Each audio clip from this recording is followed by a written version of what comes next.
Let's find out once and for all if this team can actually not blow this and make the playoffs. Didn't I not take Jonathan Drouin out for Ryan Donato? Did it mess everything up again? I hope it didn't. Major, what's going on? Power play. Fuck it! I'm not fixing it! I'm not doing it. EA reset my lines for no reason. Fuck it. You know best. You better put me in the goddamn playoffs. You better. You better make me have to not put Johnny Gaudreau on the power play for Oscar Sundqvist. You better be right with your EA voodoo magic. Major, it's very different. So far, so good with the EA voodoo magic. Then we lose to St. Louis. Toronto, 6-5 win. Ottawa, 4-3 win. Okay. We're only 3 points out of the playoffs. But the Coyotes do have a game at hand. Edmonton. Big win in overtime. Big win. Paulie, what's going on? We got the Boston Bruins up next. LJ Mooney gets hurt in Milwaukee. Boston. That's a bad loss. That's a bad loss. How's Ryan Donato done so far? 4-7's not too bad.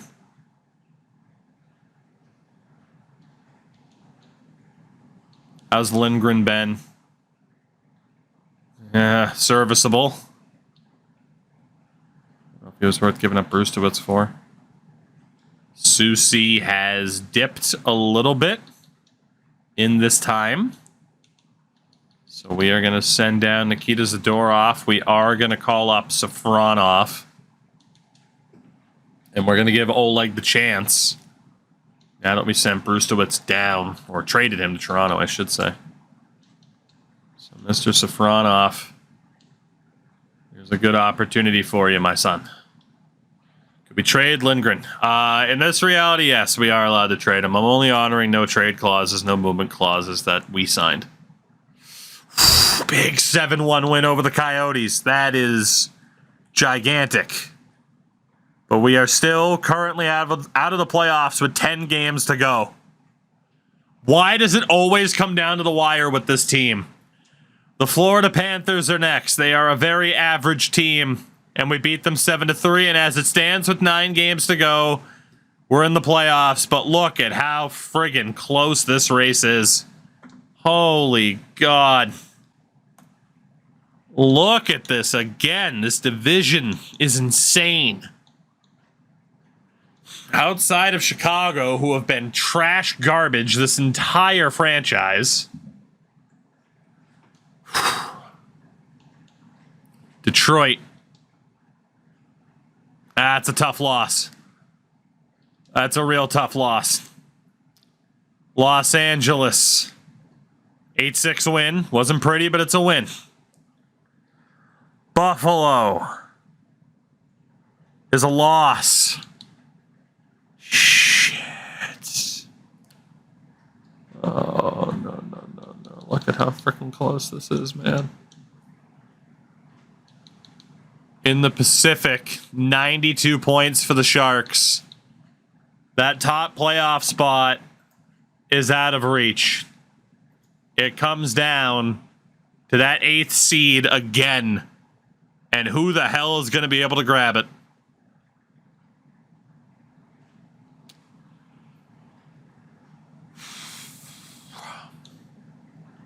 Montreal. We lose in a shootout. At least it's a point. I'm sticking with Saros. I was tempted to put in Dag, but Saros, you got to get us over the line, buddy. You have to. As it stands, we're out. New Jersey. It's 3 losses in a row. Hello, Crash Andrews. Let's go with Dag. We're currently a point out. Dallas has a game at hand. Pittsburgh. Gabriel Dag gets hurt. And we lose again. We've lost 4 in a row. There's no way.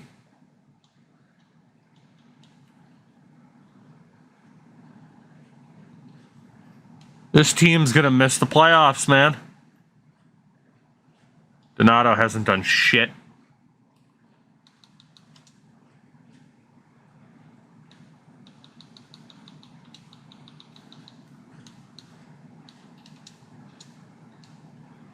I can't believe this. I cannot believe this.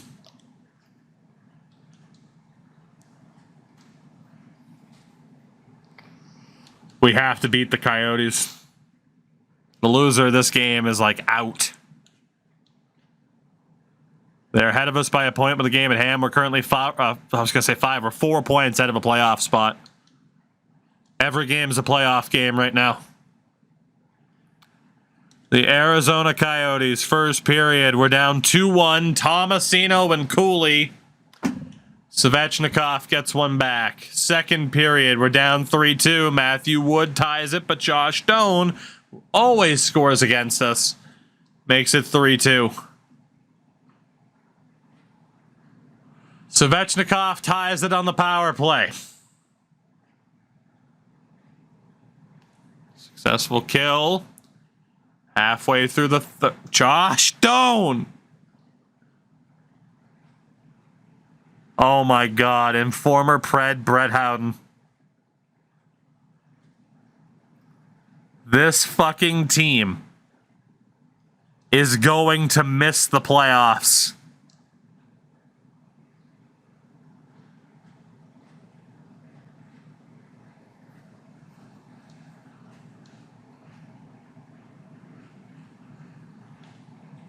We're out. We can finish on a maximum of 89 points, and that's not enough. 3 wins in our last 10 when it came down to the wire. 91% of the points were on yes, and the answer is no. We do not hit our goal for the season. This is one of the better teams we've ever built to miss the playoffs. In any series, not just this series. It is astonishing that this team just missed the playoffs. Absolutely astonishing.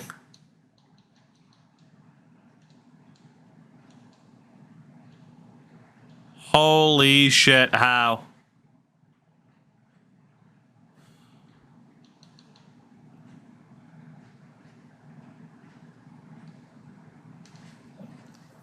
I can't believe that. Is this a fantasy draft? No.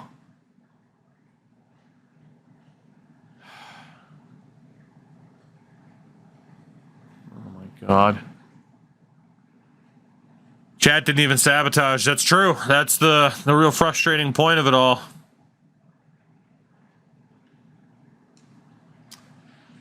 Because of the failure, it's supposed to be one veteran player, age 30 or over, loses an X Factor.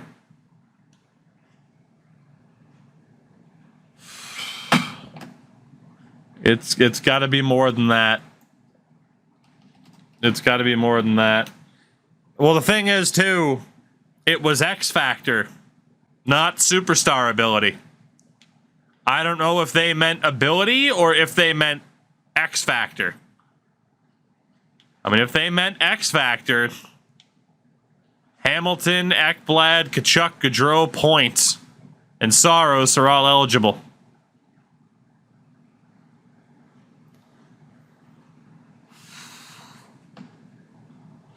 We should have fired Ovi. We should have fired Ovi. I can't help but think with a better coach we would have made it. But we made it last year. I did say X Factor. All right. So Brady Tkachuk, Johnny Gaudreau, Braden Point, Aaron Ekblad, Dougie Hamilton, and UC Saros will be on this list. Tkachuk technically isn't 30, though. Never mind. It's a player over 30. So that's Gaudreau, Point, Ekblad, Hamilton, Saros, one of the 5, will lose their gold. We have to hope it's someone who's probably leaving. Gaudreau's deal is up. Braden Point has 1 year left. Hamilton's gone. Ekblad has 2 years left. We'll take a look at stats and everything in a minute. I gotta kind of hope that it's Johnny Gaudreau that loses his ability here. Who's it gonna be? Who's about to lose their gold X Factor? The answer is Braden Point, who has a year left on his contract. Let's be honest, though, based on what we saw from his scoring this season, he barely fucking uses gold schnipe, so what's the point? But that will hurt his trade value should we elect to move him, which I'd say is relatively likely. So that was the punishment for failing our goal. We did not make the playoffs. We made the playoffs last year with a significantly worse team. Let's finish up the season. We lose another game to the Islanders. And our final game of the season is against the Vancouver Canucks. Only because somebody asked about it. 87, 84, and an 85. And 93, 79, and a 90 for the Canucks. 79 rated defense is apparently enough. Wasn't enough for us.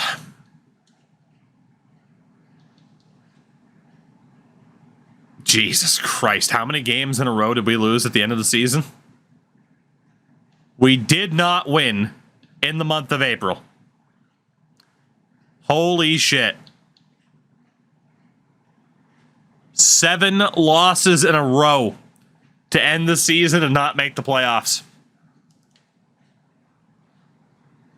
8 of our last 9. That's insane. That is one of the worst choke jobs I think I've ever seen. Wow. Victor Arvidsson was our leading scorer, which I have to be honest is pretty disappointing.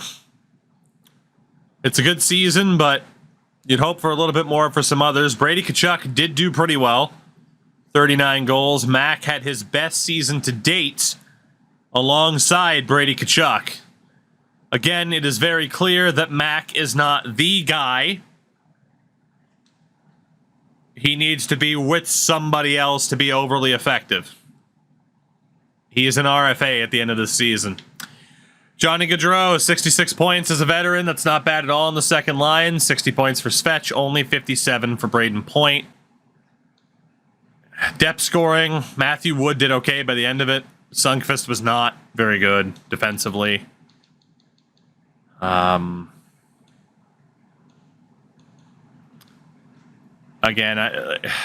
it's not as if anybody here did overly poorly to be deemed a dud. I mean, you'd probably say Oscar Sundqvist, and he's gone at the end of this year anyway. So there's not an inherent dud of a forward. At the same time, I don't know if there's a stud of the season at forward. At best, you'd say Brady Tkachuk, but he's already got a full house. I can't give Mac stud of the season when we know he got carried by Brady Tkachuk. Point's got to be the dud. Point was close to dud. I'll put him in that category to start off, and we'll have a conversation. Defensively, Ekblad, nowhere near as good as he was last year from an offensive standpoint, from a goal-scoring standpoint. But again, did he do that badly to be named a dud? I don't think so. But it's kind of the Braden Point argument. Dougie Hamilton wasn't amazing defensively, but he put up points. Gostisbehere is a bit disappointing from a points perspective. He dropped off hard. He was playing more of a defensive role next to Ekblad. I mean, so if you're talking a dud, you're talking about someone who disappointed more so than someone who was outright terrible. I agree, Ekblad's not a dud.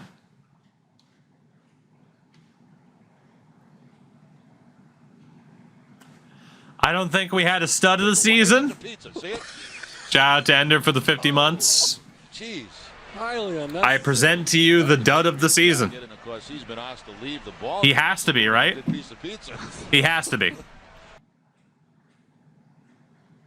UC Saros posts a 9-10. We make the playoffs with our eyes closed. 3 goals against average.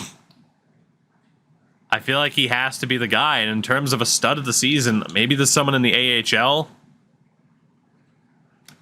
Okay, we found our stud of the season and we found our dud. Any disagreements that LJ Mooney went full Zach LaRue and shouldn't be the stud of the season? And that UC Saros is probably the dud of the season?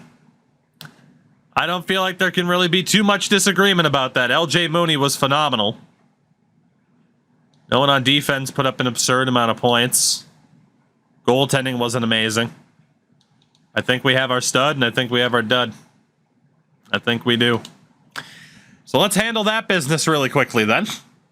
And then we can get to looking at further point totals around the league and whatever the hell this offseason is going to be, because we're not going to the playoffs, which is devastating. We should easily be a playoff team. Mooney will probably be on the NHL roster next year, yeah. So, we'll put it up to a wheel spin for UC Saros. The gold will be on. So able to recover here in time. Accidentally hit the whole unrecord option. So I'll have to do a basic recap of what the hell just happened from when we upload this on the YouTube side of things. Really quickly, heads or tails? It's going to be silver. So to recap what just happened, our dud of the season was UC Saros. He loses his gold butterfly effect. Our stud of the season was LJ Mooney, who just earned himself silver born leaders. So again, dud of the season, UC Saros. He loses his gold ability. Stud of the season, LJ Mooney, for leading Milwaukee in points, well over a point per game, 76 in 69. Again, very, very close to what we had seen from Zach LaRue in the past. So with that, the season is over. We'll take one quick look at what happened around the league, and then we'll have an off season to get to, won't we? Because we didn't make the playoffs somehow. I can't fucking believe that. Connor Bedard is the destroyer of worlds. He hath become death. Where did LaRue end up? I don't remember. Nick Ehlers, the only other 100-point guy. So scoring was down a little bit. That does kind of put perspective on how Bedard and Heimer.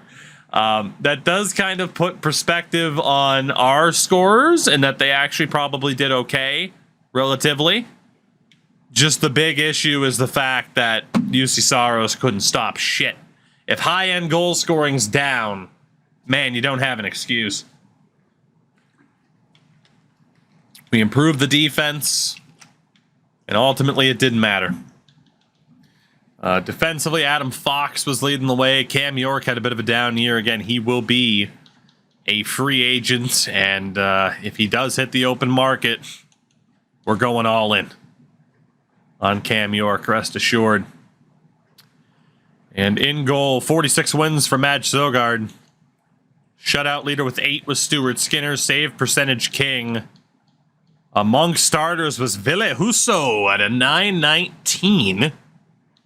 Yet Devin Levi had a 922. I don't know why that's out of order.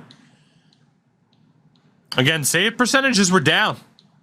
A 910 from UC Saros would have gotten us to the playoffs. But it just wasn't there.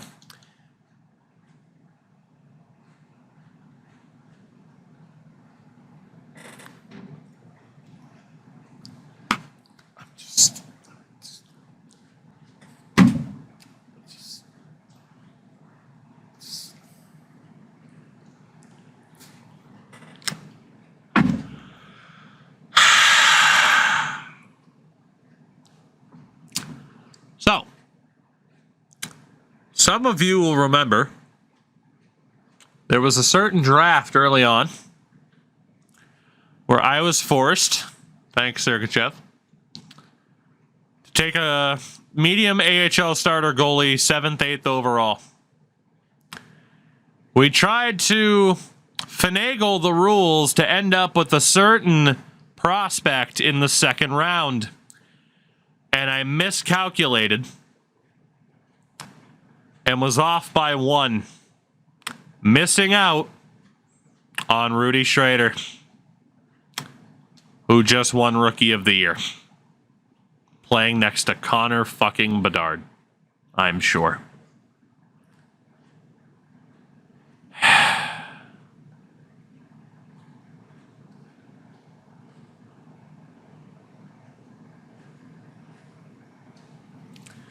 Again, Schroeder, whatever you prefer, goes 55th overall in 2025.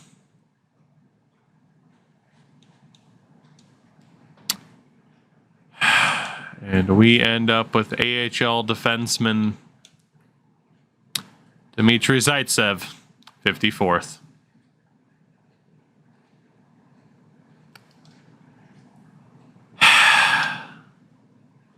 That is immense pain.